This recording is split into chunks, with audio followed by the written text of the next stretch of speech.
अस्सलाम वालेकुम एवरीवन। तो हम लोग आज स्टार्ट करेंगे मेडिसिन का अगला unit which is endocrinology. Endocrinology में हमारे पास बातें कुछ बहुत ज्यादा नहीं है करने वाली, मतलब यही होता है जो आप पहले भी पढ़ चुके हैं। थायराइड 1000 दफा पढ़ा हुआ है, एड्रीनल ग्लैंड पढ़ा हुआ है, उसके अलावा पैराथायराइड पढ़ा हुआ है, एंड देन डायबिटीज जो आपका इंपॉर्टेंट तरीन चीज है। वही पढ़ी हुई बातें, सिर्फ ये कि उनको थोड़ा रिपीट करना है और जरा सा अपने जहन में अपने कुछ चीजों का कॉन्सेप्ट बनाना कि भाई ये आएगा तो ऐसा डायग्नोसिस है और आपने इस तरह से उसको लेके चलना है, वरना मुश्किल बात कोई भी नहीं है। इन्वेस्टिगेशन और मैनेजमेंट सबसे ज्यादा पूछी जाने वाली चीजें, तो उन्हीं पे हम ध्यान ज्यादा देंगे। लेकिन जरा मेडिसिन के पॉइंट ऑफ व्यू से आपने एंडोक्राइनोलॉजी को समझ लेना है। ये ना समझना कि आपने शायद इसको सर्जरी में पढ़ लिया था तो अब जरूरत नहीं। यहाँ पर डायबिटीज खास तौर पे पूरा एक यूनिट बन के आता है, मतलब डायबिटीज में से आपसे बहुत पूछते हैं, तो इस वजह से you have to pay attention in that. तो स्टार्ट करते हैं हम। हमारा जो पहला ग्लैंड हमने करना है एंडोक्राइनोलॉजी में वो थायराइड ग्लैंड है। थायराइड ग्लैंड में जो पहला टॉपिक हम करेंगे वो थायरोटॉक्सिकोसिस है। बहुत ही सिंपल से आपको पता है, मैंने पहले भी आपको बहुत दफा बात बताई है कि thyrotoxicosis and hyperthyroidism normally interchangeable terms इस्तेमाल हो जाती है, लेकिन एक जैसी बातें इनमें नहीं होती। इनका डिफरेंस क्या है वो आपके जहन में हर वक्त होना चाहिए। सर्जरी मेडिसिन दोनों के लिए इंपॉर्टेंट है। थायरोटॉक्सिकोसिस किसी भी ऐसी सूरत में जब बॉडी में थायराइड हार्मोन की एक्सेस हो जाए और उसकी वजह से सिम्टम्स आने लग जाए या साइंस पैदा होने लग जाए, एक्सेसिव थायराइड हार्मोन की जो भी उसके साइंस और सिम्टम्स होते हैं जो मैं आपको बताऊंगी, तो उसको थायरोटॉक्सिकोसिस कहते हैं। अब वो एक्सेस जरूरी नहीं है कि वो थायराइड ग्लैंड की एबनॉर्मेलिटी की वजह से हो सकता है कि वो थायराइड ग्लैंड की एबनॉर्मेलिटी की वजह से ही हो रहा हो। मतलब थायराइड ग्लैंड जो है वो ग्रेव्स डिजीज में जिस तरह ऑटो एंटीबॉडीज बन जाती है, वो ज्यादा थायराइड हार्मोन प्रोड्यूस करने लग जाता है, ठीक है, उसमें थायराइड ग्लैंड ही एबनॉर्मल होता है, उस वजह से भी हो सकता है। हो सकता है कि वो पीछे से आपके पिट्यूटरी ग्लैंड के किसी मसले की वजह से है, जिसकी वजह से क्या हो रहा है कि टीएसएच ज्यादा रिलीज हो रहा है और वो ज्यादा टीएसएच आके ग्लैंड को स्टिमुलेट कर रहे हैं और ज्यादा T3 T4 निकल रहा है, ठीक है। तो उसमें थायराइड ग्लैंड का मसला नहीं है, पीछे से मसला है। हो सकता है कि जो एक्सेस ऑफ थायराइड हार्मोन है ये अंदर किसी मसले से हो ही नहीं रही, बल्कि ये क्या हो रहा है कि बाहर से जो पेशेंट ने दवाई खानी थी, थायरोक्सिन दवाई खानी थी, वो ओवरडोज में ले रहा है और उस ओवरडोज की वजह से उसका थायराइड उसके अंदर एक्सेसिव थायराइड हार्मोन प्रोडक्शन हो रही है। तो थायराइड हार्मोन प्रोडक्शन नहीं हो रही, एक्सेसिव थायराइड हार्मोन्स आ गए और अपना बेचारे का थायराइड ग्लैंड तो सप्रेस हुआ है। तो in all of these cases resultant effect यही आ रहा है कि बॉडी में जो थायराइड हार्मोन्स है यानी T3 और T4 वो ज्यादा हो गए, और वो ज्यादा होने की वजह से उनके जो एक्सेसिव होने के सिम्टम्स और साइंस वो पेशेंट मैनिफेस्ट कर रहे हैं। तो जो पेशेंट साइंस और सिम्टम्स मैनिफेस्ट करता है T3 T4 के ज्यादा होने की वजह से उसको थायरोटॉक्सिकोसिस कहते हैं। हाइपरथायराइडिज्म सिर्फ तब वर्ड कहना है जब आपका ये जो मसला है एक्सेसिव थायराइड हार्मोन का, वो थायराइड ग्लैंड की किसी मसले की वजह से हो रहा हो, ठीक है। जब सिर्फ और सिर्फ प्रॉब्लम थायराइड ग्लैंड में होगी, थायराइड ग्लैंड जो है वो एक्सेसिव T3 T4 प्रोड्यूस कर रहा होगा, उसको आपने हाइपरथायराइडिज्म कहना होता है। ये बात तो क्लियर कट अपने पास कहीं लिख ले, कहीं याद करने, क्योंकि इसमें आपने कभी भी कंफ्यूज नहीं करना, कभी गलत जवाब नहीं देना। थायरोटॉक्सिकोसिस इज सिंपली एक्सेसिव या टॉक्सिसिटी ऑफ थायराइड ग्लैंड। वही बात है, लेकिन थायरोटॉक्सिकोसिस का मतलब है कि toxicity cause by thyroid hormones. Thyroid hormones कौन से हैं? T3 and T4। तो उनकी वजह से जब टॉक्सिसिटी बॉडी में हो जाती है, जब वो एक्सेसिव हो जाते हैं, उनके फीचर्स आने लग जाते हैं, तो उसको हम थायरोटॉक्सिकोसिस कहते हैं। अब अगर उसकी हम कॉजेज की बात करें तो कॉजेज कैन बी मल्टीपल। मैंने भी आपको बताया जो मोस्ट कॉमन कॉजेज होते हैं वो थायराइड ग्लैंड के अपने अंदर ही कॉजेज हो रहे होते हैं। उनमें सबसे इंपॉर्टेंट है आपका ग्रेव्स डिजीज है, जो कि होता है मल्टीनोडुलर गोइटर, जिसमें हो जाता है आपको पता है Graves disease and autoimmune pathology, जिसमें अपनी ही बॉडी की ऐसी एंटीबॉडीज बनती हैं जो कि ग्लैंड को ज्यादा स्टिमुलेट करती हैं और ग्लैंड को जाके टीएसएच, जिस तरह टीएसएच जाके ग्लैंड को एक्टिव कर रहे होते हैं ना, उस तरह वो जाके ग्लैंड को एक्टिव करती है और ग्लैंड T3 T4 ज्यादा बनाते हैं, ठीक है। तो उसमें आपकी टॉक्सिक मल्टीनोडुलर गोइटर की कॉजेज आ जाती है, ठीक है। यू हैव थायराइड एडिनोमा, आपको पता है कि आपने बड़ा थायराइड ग्लैंड में एडिनोमा बन जाए, वो हो सकता है। उसके अलावा मैंने आपको बताया था कि रेयर कॉज होती है कि पीछे पिट्यूटरी में कोई मसला हो जिसकी वजह से टीएसएच ज्यादा हो रहा है, लेकिन जाहिर है वो एक कॉज तो है, हम ये तो नहीं कह सकते वो कॉज नहीं है। फिर सिंपल थायराइड नोड्यूल जो होता है वो भी ऐसा कर देता है। ये सारी बातें हमने सर्जरी में पढ़ी थी कि ये चीजें क्या होती हैं। थायराइड नोड्यूल क्या होता है, थायराइड एडिनोमा क्या होता है, बिनाइन कैंसर होता है, ग्रेव्स डिजीज मैंने आपको बता दी, ऑटो इम्यून होती है, पीछे से टीएसएच का प्रॉब्लम हो सकता है, वो भी मैं आपको बता चुकी हूँ।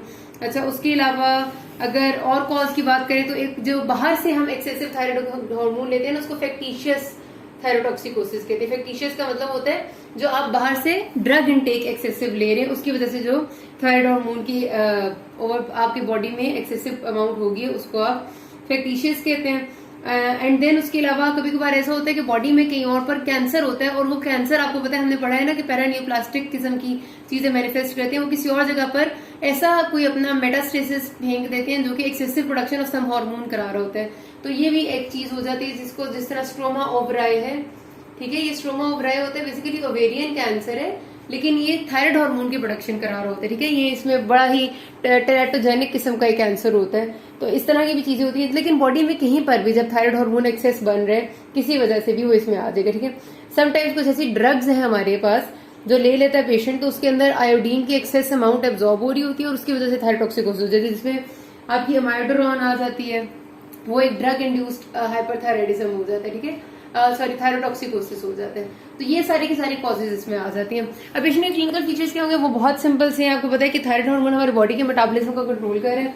जब भी वो एक्सेसिव अमाउंट में होगा तो बॉडी के सारे फीचर्स बहुत एक्सेसिव आने लग जाते हैं। किस तरह से पेशेंट को जो प्रेजेंट करते हैं नॉर्मली, वो ट्रेमर्स, पैल्पिटेशंस, हार्ट बीट तेज हो जाती है, हाथों में फाइन ट्रेमर्स आने लग जाते हैं, उसको डायरिया हो जाता है, उसका इंक्रीज्ड एपेटाइट होती है, भूख ज्यादा लगती है, फिर भी वेट लूज हो रहा होता है, क्योंकि बॉडी में मेटाबॉलिज्म बहुत ज्यादा चल रही है और बॉडी की मेटाबॉलिज्म इतनी ज्यादा है कि उसको ज्यादा रिक्वायरमेंट है खाने की, लेकिन फिर भी उसका खाना एब्जॉर्ब नहीं हो रहा, उसको स्टूल्स आ रहे हैं क्योंकि बावल की मोटिलिटी भी ज्यादा हुई हुई है। तो लूज स्टूल आना, ट्रेमर्स, पैल्पिटेशंस, टेकिकार्डिया, हेडेक और ये सारी की सारी जो चीजें ना फास्ट वाली, ये इधर आ जाती है, ठीक है। उसके साथ साथ पेशेंट की जो बहुत इंपॉर्टेंट चीज आपने नहीं भूली वो है lid retraction and lid lag. ये आपको साइंस में मिलेंगे, ठीक है, कि उसकी आई बॉल प्रोट्रूड आउट कर जाती है, लिड पीछे की तरफ, जो आपकी आई लिड है, क्योंकि वो उससे पीछे जो मसल होता है ना, लेवेटर पेल्विस सुपीरियोरिस, वो भी ओवर एक्शन में होता है, वो आपकी लिड को पूरा क्लोज ही नहीं होने देता, तो लिड लैग कर रही होती है और लिड रिट्रैक्शन भी होती है, थोड़ी पीछे भी होती है। फिर ग्रेव्स डिजीज में आपको पता है ग्रेव्स ऑफ्थैल्मोपैथी होती है कि उनकी आंखें बाहर की तरफ निकल आती है, क्योंकि उनके जो पेरी ऑर्बिटल टिश्यू है, जो ऑर्बिट के पीछे वाला टिश्यू है, उसके अंदर भी एडिमेटस चेंजेस आ रही होती है, तो उनका ऑर्बिट आगे पुश हो जाता है, जो उनका आई बॉल है ना वो आगे की तरफ पुश हो जाता है, तो उनकी आंखें बाहर निकल आती हैं।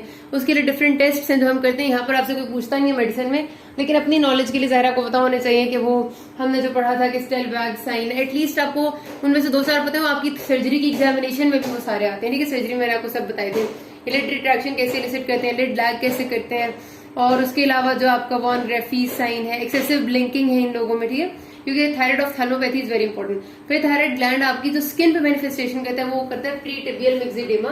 हमने पढ़ा था कि जो टिबिया है आपकी, उसके ऊपर जो शिन वाला एरिया, वहां पर एडेमेटस चेंजेस आने लग जाते हैं, ठीक है, क्योंकि वहां पर भी इसी तरह से जहां जहां पर ये थायराइड ग्लैंड के एक्सेसिव प्रोडक्शन की वजह से बॉडी में कई जगह इन्फ्लेमेटरी चेंजेस हो रहे होते हैं, तो प्री टिबियल एरिया में हो रहे थे, वहां प्री टिबियल मिक्सिडेमा होता है। ये स्किन की मैनिफेस्टेशन, आपसे कभी कभार सवाल में पूछते हैं what is the skin manifestation.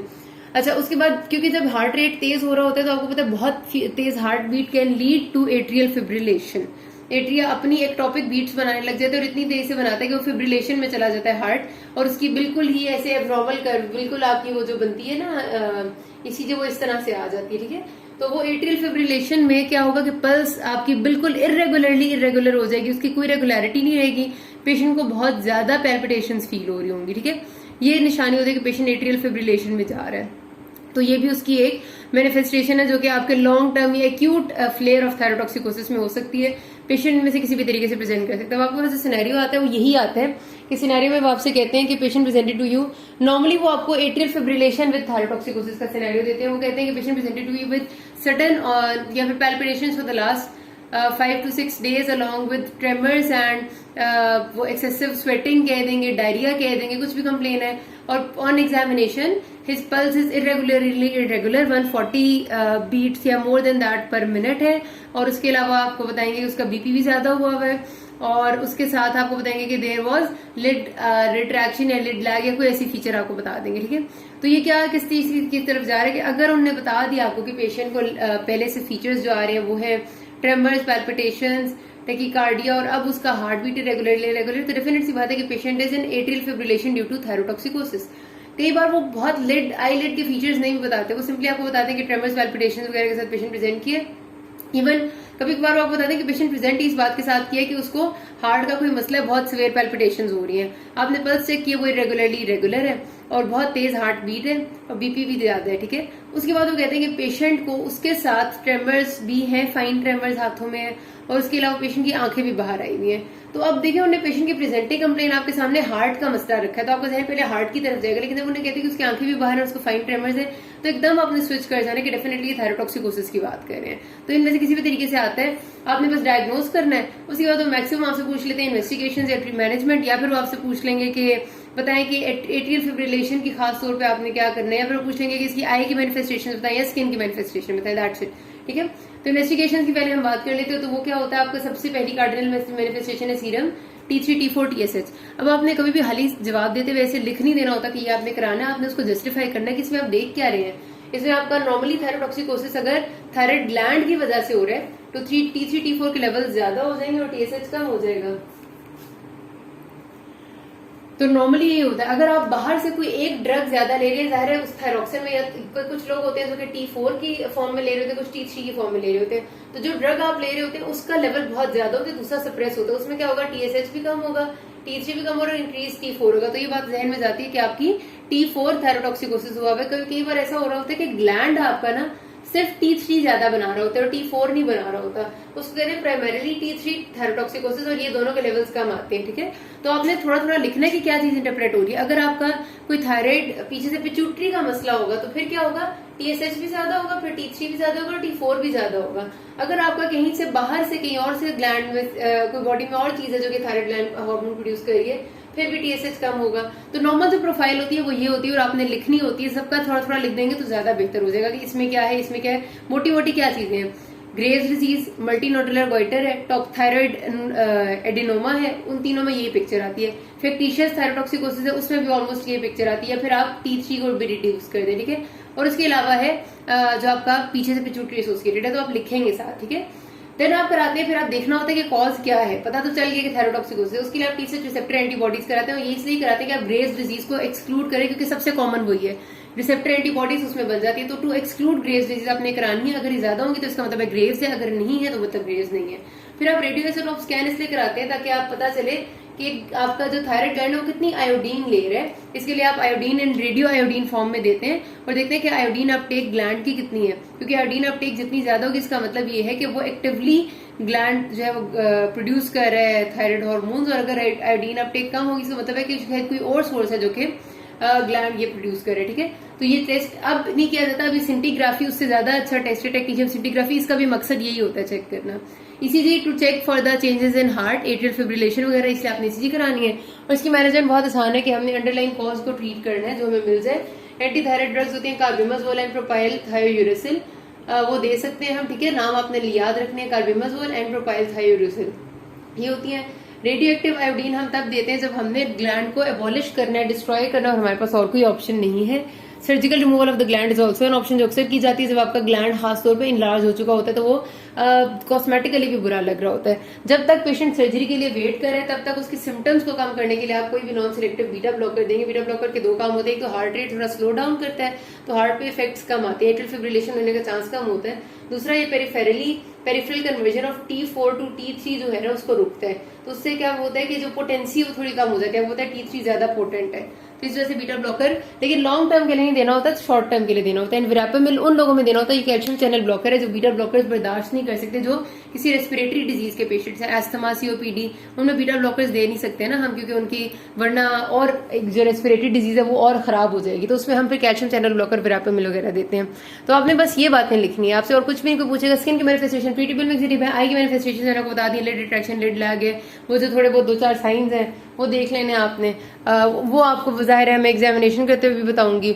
और कोई क्या पूछता है आपसे, ये एट्रियल फिब्रिलेशन हो रही हो तो आपने क्या करना है, आपने सबसे पहले उसके हार्ट रेट को स्लो डाउन करना होता है बाय गिविंग एनी, ये आपकी बीटा ब्लॉकर टाइप ड्रग है, और उसके बाद कॉज को ट्रीट करना होता है, नथिंग एल्स। ठीक है, तो यहाँ पर बात खत्म करते हैं, किसी कोई मसला हो can ask me. Thank you.